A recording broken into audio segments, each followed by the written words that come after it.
state the reasons for the ongoing delays in the distribution of fertilizers, subsidized fertilizer to the farmers by the National Cereals and Produce Board, explaining whether the delays are a result of a shortage of fertilizer and whether the said shortage has been communicated to the farmers and public. Mr. Speaker, sir, number 3, disclose whether the Ministry of Agriculture has adopted any alternative measures for increasing accessibility of subsidized fertilizer to the farmers, such as issuing vouchers to farmers, e-messages, e-vouchers, enabling them to redeem and obtain fertilizer from private vendors at 2,500 to facilitate them to plant timely, because there have been allegations of being sold at 3,950. Mr. Speaker, sir, finally, number 4, elaborate on the actions taken by the Minister of Agriculture, Livestock and Fisheries to address allegations of corruption and malpractices, including the instances of individuals and staff of NCPB and other agencies facilitating the issuance of subsidized fertilizer to unqualified persons who are not registered as farmers among the 4 million farmers that has been registered in the country, Mr. Speaker, through fraudulent means such as inflating farm acreage or registering non-existent farms and farmers. I thank you, Mr. Speaker, sir. Senator Lomenan.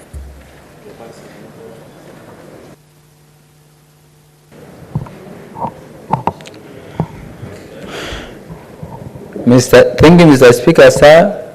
I raise statement on land acquisition process occasioned by the LAPSET project in Turkana County. Mr. Speaker, sir, I rise pursuant to Standing Order 53-1 to seek a statement from the Standing Committee on Land, Environment and Natural Resources on land acquisition process occasioned by Lamu Port South Sudan Ethiopia Transport LAPSET Corridor project in Turkana County. In the statement, the committee should 1. State whether there was a formal engagement between the National Land Commission and the Turkana County government to discuss the land acquisition process, ensuring transparency and consideration of the community's interest, tabling evidence of the same. 2. Disclose whether any assessment have been conducted to evaluate the potential impacts of the LAPSET project on livelihood of the Turkana community, stating the finding and mitigation measures proposed to address the adverse impacts. 3. Outline measures the National Land Commission will implement to safeguard the land tenure security of the communities in affected areas in Turkana South, Kapese, Loperod, and Turkana East, Kochadin, Lopi, Elala, Lotubai, Kangitit, and Ngelukia, preventing exploitation and land grabbing in light of the compulsory acquisition published in Kenya Gazette Notice number 4388. 4. State the legal framework and policies in use to ensure fair and equitable compensation for the community's loss of ancestral land, considering the unregistered status of Turkana's communal land. And 5. Disclose the benefits that will accrue to Turkana community from the LAPSET project, stating how these benefits will be fairly distributed and how the project plan to incorporate local needs and priorities into this implementation. Mr. Speaker, I have the second. Proceed, Senator. Thank you, Mr. Speaker, sir. This is on the operationalization of the rural electrification and renewable energy corporation projects in Turkana County. Mr. Speaker, sir, I rise pursuant to Standing Order 1 to seek a statement from the Standing Committee of Energy on operationalization of rural electrification and renewable energy Energy Corporation, REREC, projects in Turkana County. In this statement, the committee should, 1, list villages in REREC projects are located and provide an update on their status of operationalization.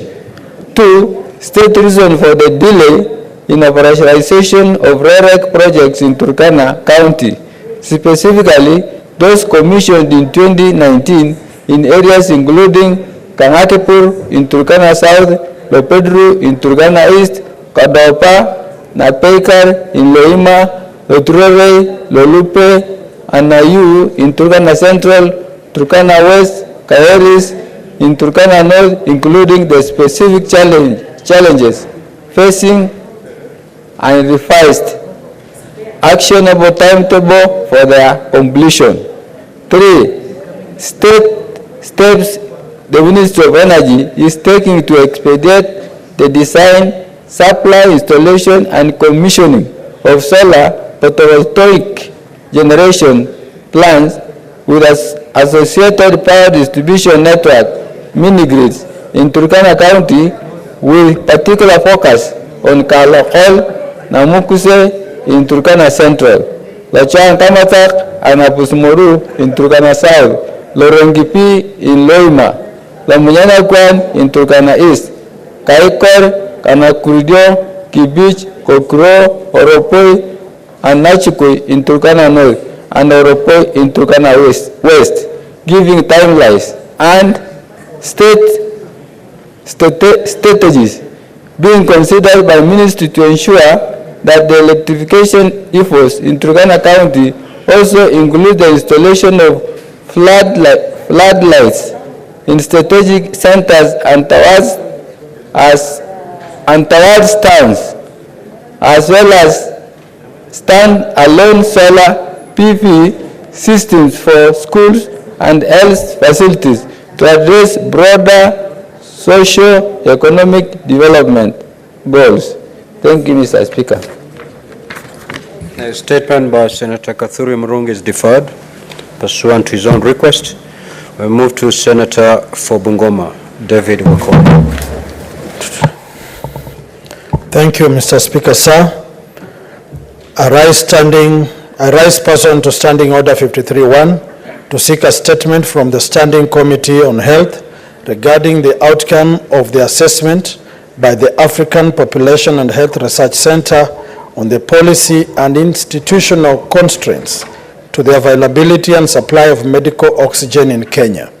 In the statement, the committee should, 1, state the scope of the research conducted by the African Population and Health Research Center on policy and institutional constraints on the availability and supply of medical oxygen in hospitals countrywide, with a focus on the methodology and criteria used in the research. B, explain the measures put in place by the Ministry of Health to implement the research findings and the subsequent recommendations. And C, outline any other measures put in place by the Ministry to bolster medical oxygen availability and affordability. Mr. Speaker, sir, I rise pursuant to Standing Order 53-1 to seek a statement from the Standing Committee on Labor and Social Welfare concerning the fate of staff working at Huduma centers in Kenya, in Bungoma, as well as in other counties, and the policies guiding the deployment of staff serving therein. In the statement, the committee should, 1, state the terms of engagement for staff deployed to serve citizens at Huduma centers countrywide. 2, elucidate on the deployment policy at the Bungoma Huduma Center, specifying the factors and criteria used for selecting staff for the relocation to other departments, especially after gaining relevant experience and training. 3, outline the measures in place to support staff affected by these deployments, particularly those who have financial commitments due to bank loans tied to their extraneous allowances. 4, table an audit report on the qualifications of the top management and the sub-county human resource personnel running the Bungoma Huduma Center. And 5, recommend measures to ensure orderly operations at the Huduma Center to enable the staff to serve citizens without fear of intimidation or threats from senior management. Mr. Speaker, sir, I rise pursuant to Standing Order 53-1 to seek a statement from the Standing Committee on Agriculture, Livestock and Fisheries Committee regarding the shortage of suitable maize seed varieties for farmers in Bungoma County during current and ongoing planting season. In the statement, the committee should A. Provide a report on the current stock levels of the following varieties of hybrid maize seed available for use by farmers in Bungoma County: 624, 513, 614, 6213, 629, 516, and 520. B. State the measures put in place by the Kenya Seed Company to ensure that the above seed varieties, which are suitable for farmers in Bungoma, are made available and accessible to farmers, noting that the planting season has commenced. C. Investigate and report to the Senate the cause of the shortage of suitable maize seed in the region, which is part of the country's food basket. And D. Outline any other measures put in place by the ministry to make sure that such shortages that disrupt crop production are not experienced in future. Thank you, Mr. Speaker, sir. Senator Gloria Oroba.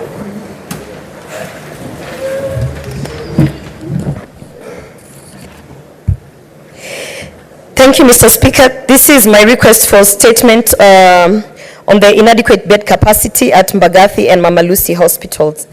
Mr. Speaker, I rise pursuant to Standing Order 53-1 to seek a statement from the Standing Committee on Health concerning the inadequate bed capacity at Mbagathi County Referral and Mama Lucy hospitals.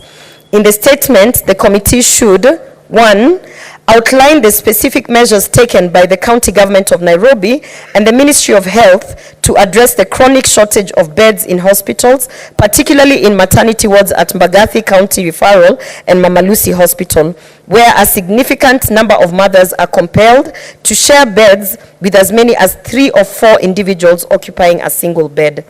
2, they should provide an assessment of the current infrastructure and resource allocation at Mbagathi County Referral and Mama Lucy hospitals, including an analysis of the factors contributing to the inadequate bed capacity and the lack of sufficient seating arrangements for patients while they wait to secure beds.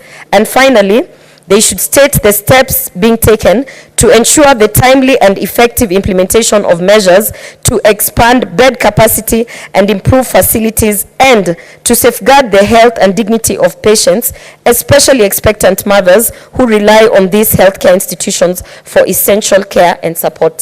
Thank you. Senator Chimera.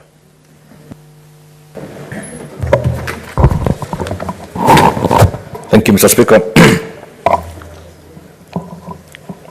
Mr. Speaker, sir, I rise pursuant to Standing Order 53-1 to seek a statement from the Standing Committee on Land, Environment and Natural Resources concerning the impending shutdown of the mining company Base Titanium Limited in Kwale County.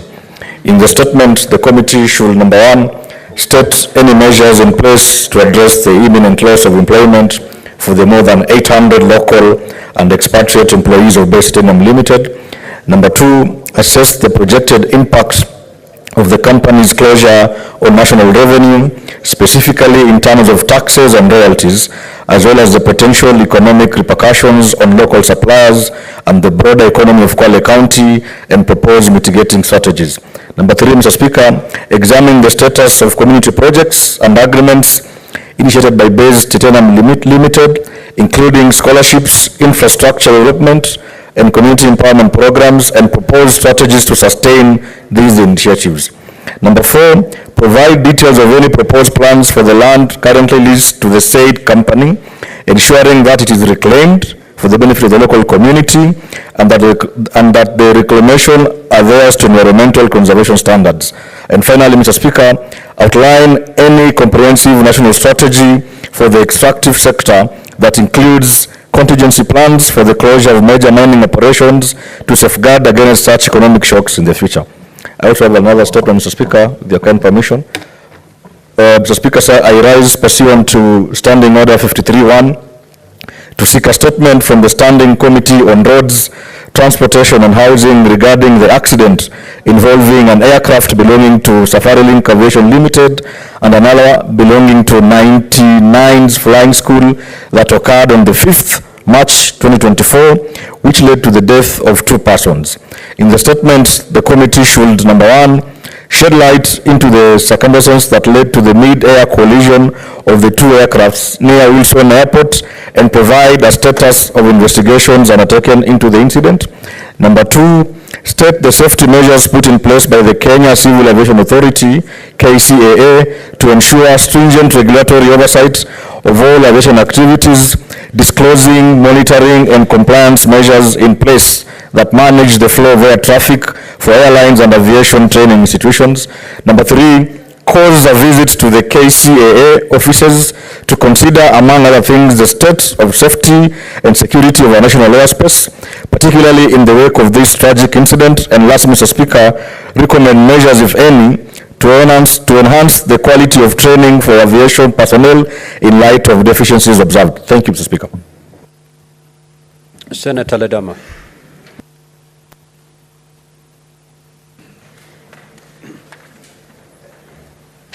Thank you, Mr. Speaker. Mr. Speaker, I rise pursuant to Standing Order 53-1 to seek a statement from the Committee on Finance and Budget regarding budget formulation, execution, and utilization in the county governments of Kiambu, Busia, Mandera, Mombasa, Nairobi, Tana River, Wajir, Machakos, and Narok counties for the financial year 2022-2023. In the statement, the committee should table the approved printed budget estimates for the aforementioned county governments for the financial years 2022-2023 as passed by the respective county assemblies. Number 2, table all supplementary budget estimates for the said county governments passed in the same financial year, stating the rationale, if any, for any deviation in use or reallocation of funds, indicating whether public participation was undertaken in the approval of these supplementary budgets.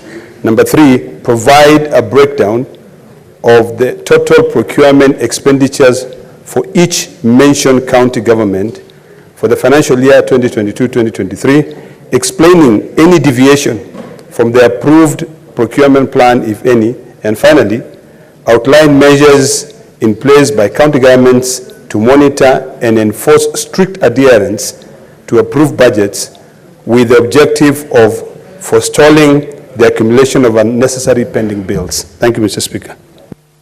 Senator Mandago.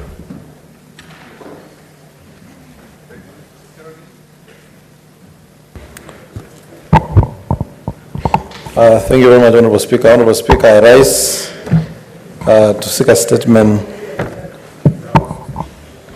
pursuant to Standing Order 53-1 to seek a statement from the Standing Committee of Roads, Transport and Housing regarding the production of the new generation number plates at the Kenya prisons industries. In the statement, the committee should state the reasons behind the government decision to halt the production of motor vehicle number plates at Kenya prison industries, stating whether there was public participation in the process. 2, provide the details of the current state of machines and equipment used in the production of motor vehicle number plates, highlighting plans, if any, for the use of these assets. 3, state whether a tendering